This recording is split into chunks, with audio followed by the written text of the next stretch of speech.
कायद्याप्रमाणे कुटुंबाच्या प्रॉपर्टीमध्ये जरी मुलाला व मुलीला हक्क मिळत असला तरी देखील वाटपाच्या वेळी बायकोला देखील प्रॉपर्टीमध्ये हक्क मिळतो ही बाब लक्षात घ्या।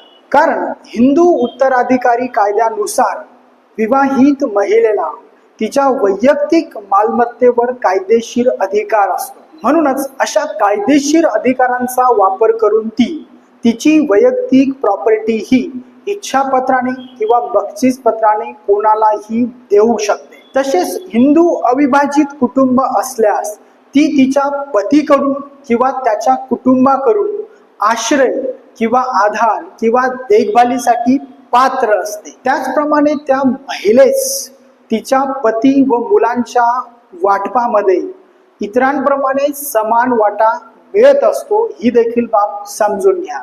तसेच पतीच्या निधनानंतर पत्नीला त्या पतीला त्याच्या वडिलोपार्जित प्रॉपर्टीमध्ये जेवढा हक्क मिळणार आहे तेवढा हक्क मिळवण्याचा अधिकार मिळतो व तसा हक्क तिचा तिच्या मुला आणि मुलींचा असतो ही देखील बाब लक्षात घ्या।